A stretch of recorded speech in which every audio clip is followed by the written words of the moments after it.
Welcome back to the show. Bitcoin less than $3,000 away from an all-time high, and we may have the news that sends the entire crypto market absolutely parabolic. Somebody roll that beautiful intro.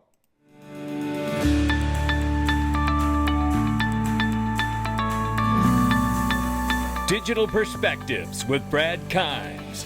Come on in.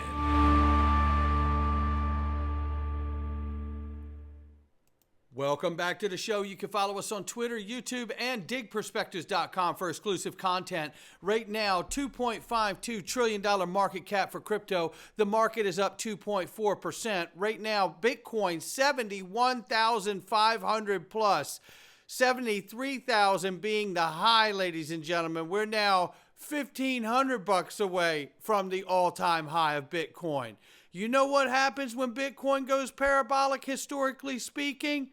Is that alts go down. But as soon as Bitcoin gets done running on a tear, altcoins go crazy. Yeah. This is getting exciting. Ethereum, 2,600 plus now, 120 billion plus USD Tether. We see USDC at 34 billion plus, and XRP right now 52 cents. We're up 1.4 on the 24, off by 1.8 on the 7-day. Range of price between 51 and 52 cents. As I said, it lies dormant while Bitcoin's going crazy, historically speaking. Then the altcoin market goes nuts. So head on a swivel. This could be our window. I want to share this. It's linked to private equity investing. This is a remarkable opportunity, and you know you can still get access to Ripple private equity, knowing full well that the appeal happening from the SEC is just them. The SEC is literally trying to get more money. That's exactly what's going on. They're literally trying to get more money out of Ripple. They are not challenging whether XRP is a security or not. They are not challenging that. So they're literally going for more money. But you still can get Ripple private equity on Link2's platform. And they're about to launch the real USD stablecoin on the Ethereum network and the XRP ledger. I'll let you figure it out from there. I put the link to Link2 underneath the video. Come on in. BlackRock spot Bitcoin ETF has reached $2.09 billion in 24-hour volume. So you're saying that's a lot. Yeah, I got it. Yeah, it is in high demand. Well, this may be one of the reasons why it's about to be in higher demand, and it may be one of the reasons why we're getting ready to see Bitcoin hit an new all-time high, I believe. Just one of the factors, and I'm about to show you another one here in a second. U.S. banks now sitting on real estate losses of $750 billion as of the end of the third quarter. Now, this is 7 times larger than the total during the global financial crisis of 08-09. What do you think that's doing to asset demand, like gold, silver, and things like Bitcoin and crypto? Starting to untie the mystery. Then we have this. U.S. government bonds, U.S. government debt market collapses as started. This has massive implications for the economy. And here's what leads us to tokenization, I believe, ladies and gentlemen. The secret to tokenization is the collapse of your bond market. And I don't mind telling you that the bond market is the spinal cord. It is the backbone of any monetary system. And if you don't have a solid, trustworthy bond market, you don't have a solid dollar, no matter where it's at in the world. And that's what you're seeing happen here. Dr. Martin Heisboig says, rightfully so, I believe. And so it begins. What begins? This. Before the Fed finishes this year, would you expect a 25 basis point rate cut or a 50 basis point, or you don't know? I think it's fair to say we're going to have at least a 25, but that being said, I do believe we have greater embedded inflation in the world than we've ever seen. So that opens the door right there that we may see we're going to see a quarter point, but you might see another half point. Remember, they just cut rates. They just cut rates. And they're going to have to do it again. Because the inflation is deeply embedded, as he said, globally around the world. You see what's going on here? This is your other catalyst. So not only are the banks writing up a lot of debt and losses on real estate, now they're proving that the inflation is much deeper and stronger than they could fight with the first rate cut. So here comes another one. The problem here is they don't have a lot of room to do rate cuts. So now you get between this rock and a hard place. And this is why I believe that no matter who wins the election, we're going to have some form of a tokenization bill. Stablecoin, market infrastructure, or otherwise, because the banks are up against it. The governments, the central banks are up against it. They don't have the kind of room they need to continue to do the things that they've been doing for several decades now. I'm showing you this because to add to the point of assets going parabolic, look at this from XRP-Crypto here. Bitcoin dominance has officially, with confirmed data, it's showtime, ladies and gentlemen, broken through the descending trend line and is now targeting a dominance level of 60%. Closing above the 60% threshold could propel Bitcoin dominance towards 70%, which means altcoins will bleed against Bitcoin. Just like we just said, this is all part of the cycle. This is what normally happens historically speaking. He's spot on here. When Bitcoin goes on a run, the altcoins draw down. But then when Bitcoin starts to top out, that's when the wave goes into altcoins. A lot of people take their windfall from Bitcoin run and then push into alts. That's a lot of what happens. So look, it's not a guarantee, but this is things to watch out for. And I just showed you two catalysts that could drive this market further than we've ever seen. Then Jay Clayton is now a crypto cowboy. I want you to watch this and try not to vomit. Jay Clayton, the Republicans are the big beneficiaries of crypto PAC money. It's an interesting turn of events over the past, 4 to 6 years. What you make of it? Well, first of all, we know Jay Clayton's the one that dropped the Ripple lawsuit like a coward before leaving office. I just, full disclosure for anyone who's new here, right? Okay, so aside from that, I'm showing this clip specifically right now because I believe tokenization is where we have to go now, and the argument's going to be made right here. Well, I think it makes sense. It makes sense because it's clear that the Republican agenda is an agenda that's going to favor the adoption of this incredibly promising technology, and not just promising, proven, Larry. We see it every day in stablecoin around the globe. This is not pie in the sky. This is something that is working and should be brought to our markets. This can make our markets, particularly our markets that are at what I would say the cash end of the spectrum, work incredibly well. Think about what stablecoin is doing around the globe. It used to take days and lots of money to send US dollars around the globe. You can do it instantaneously for nothing. The same thing is going to happen to our funding markets, Larry. It's going to happen to the Treasury market. It's going to happen to the commercial paper market. So as a former SEC chair, you think it's safe and sound? I think the technology can do the regulatory job better. We just, as regulators, need to work with the industry to make that happen. So not only is it going to be more efficient, it's going to do the regulatory job better. So he's talking about RegTech, which is running nodes on these protocols, right? And they can have that dialed in with an algorithm that scans for suspicious activity, right? That helps the regulator. And then you're talking about the idea of the tokenization of the traditional markets, like bonds, stocks. That's what we're talking about. So this is huge because it's coming to a place where they're going to have to do it. Because why? It's not just because, things are bad, so you have to tokenize. No, things are bad, you have to tokenize because you're never going to get the velocity of money moving to the level you need it to unless you have tokenization. Thank goodness Ripple has been building market infrastructure for over a decade. Here's Augustin Carstens, the general manager of the BIS. That's right, the Bank of International Settlements. Now, there's a lot in this 7 minutes. I'm not going to give you the whole 7 minutes. You can breathe a sigh of relief. But what I am going to give you here, you need to have, I believe, and I'm going to give you the first couple here. So let's take a listen and jump in. I think when we started all this debate in serious, like 7-8 years ago, or probably a little bit more, a lot of discussion was started by the popularity that Bitcoin, crypto, and then stablecoin received. We were challenged. The central banks usually were not challenged with respect of our basic monopoly, which is the provision of money. Now, this is not the first time in history that private sector efforts try to displace central banks. Eventually, we went through the same story. I think now, basically, in terms of money,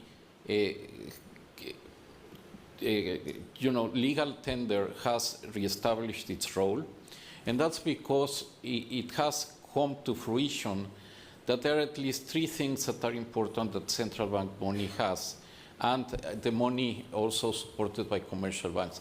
One is singularity, but the other, very associated with it, is finality of payments, where the finality of payments is guaranteed by the fact that wholesale payments, but also retail payments are settled in central bank money through the banking system.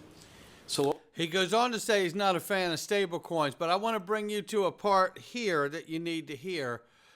Let's go right here. A way of doing this through what we call the Finternet, and the Finternet builds a lot on tokenization. What tokenization is very important because through the tokens you can build into the representation of an asset regulation, cybersecurity, and programmability. The settlement can be made very efficient. It can be atomic settlement that can save huge amounts of resources in terms of collateralization. Collateralization, it can help in that? That's amazing, right? What does all this sound like to you? In the short term, it might need a little bit more liquidity, but I think the savings overall can be compensated, and basically the technology is there. There are three areas where we need to work. One is on the technological area, and we have already unleashed a lot of research in that area. Then we need to work on the financial economic architecture on it, and for that, this two-tier banking system is essential. For me, I've said that multiple times, two-tier banking system is essential because you don't want to have direct relationship with consumers with your federal bank or your central bank, right? I don't want a direct relationship where the Federal Reserve can cut my money off. Oh, hell no, right? So the two-tier banking system puts the commercial banks in front of it, right? And that to me makes a lot of sense. And I even say, as far as the U.S. goes, let's bring in non-banks that can do private issuance of stable coins that are held to a high regulatory standard, so there's no gap in the backing of those assets. And then let's make sure that they can't weaponize those private non-bank issuers the way we saw social media platforms weaponized by the current government we have. How about that one? Yeah, but Finternet, tokenization, atomic settlement, helping with collateralization. That's what he's concerned about. And those sound like things that Ripple and their technology can solve right away. Meanwhile, a central bank that is moving forward is the Bank of England to press on with digital currencies in case the commercial banks fall short. Remember, the two-tier banking system, right? Well, Subjective Views actually sat in on this panel discussion 2 days ago, and she says that's not exactly how it was communicated. Actually, the Bank of England basically threatened the commercial banks to evolve or die. Now, who does that sound like? That sounds like Christine Lagarde, who's the president of the European Central Bank, back when she was the managing director of the IMF, and she talked about the cannibalization. Remember that? Absolutely. Subjective Views has got it right here. No doubt. That language is very strong.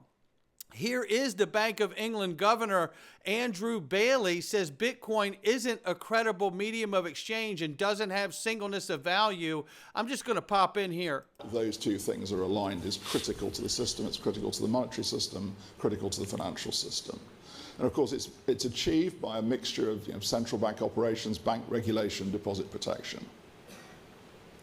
Now, I would assert that with singleness of money assured, for low value and retail transactions, we should be pretty indifferent at the margin to whether a payment is made in commercial or central bank money. Payment can, of course, be made in something that isn't money, but since it wouldn't have an assured value, this is not, to my mind, really a credible means of exchange.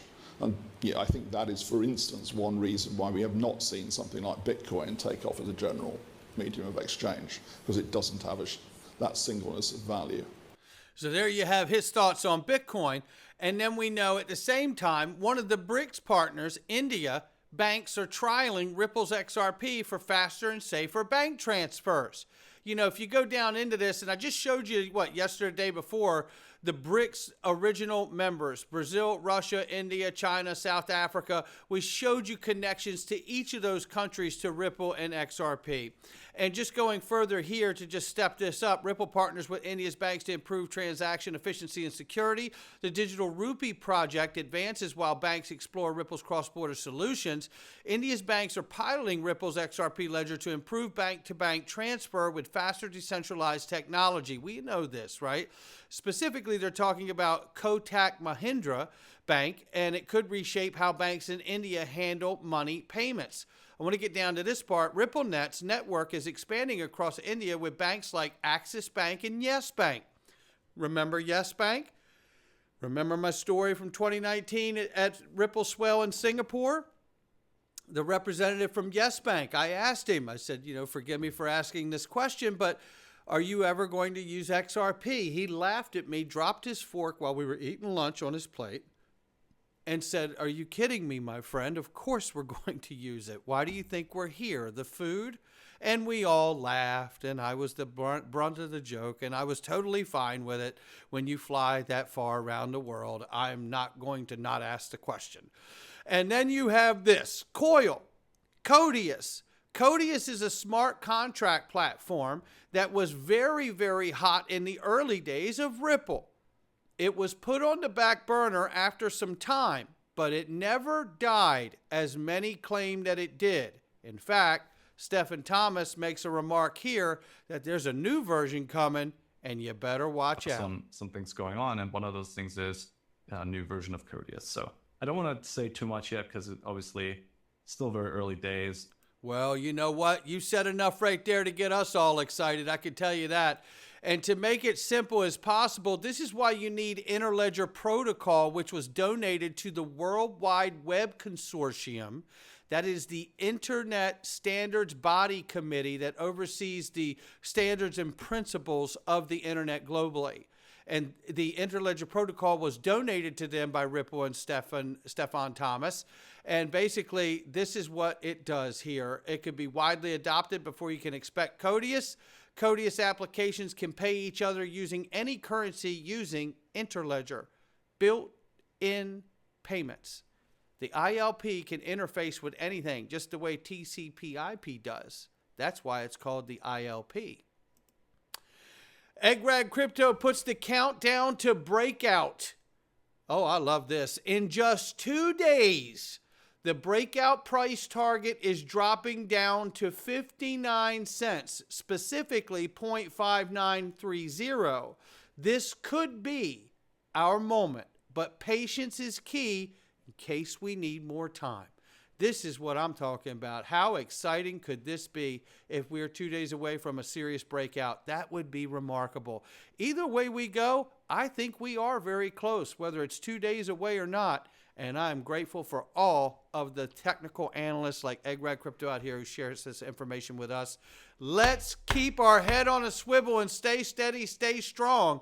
The countdown to the breakout is on. We're going into the Freedom Zone, ladies and gentlemen. You're going to want to join us today. Let me tell you something. Oh, boy. Voting. What's the safest way to vote? We're going to talk about it right here in the Freedom Zone. Go to digperspectives.com, click the Freedom Zone, come on in for next to nothing. It's a great way to support the channel. Hit the like and subscribe. Not financial advice from me or anyone else. We appreciate each and every one of you for tuning in. We'll catch you inside the Freedom Zone. Come on in. All right.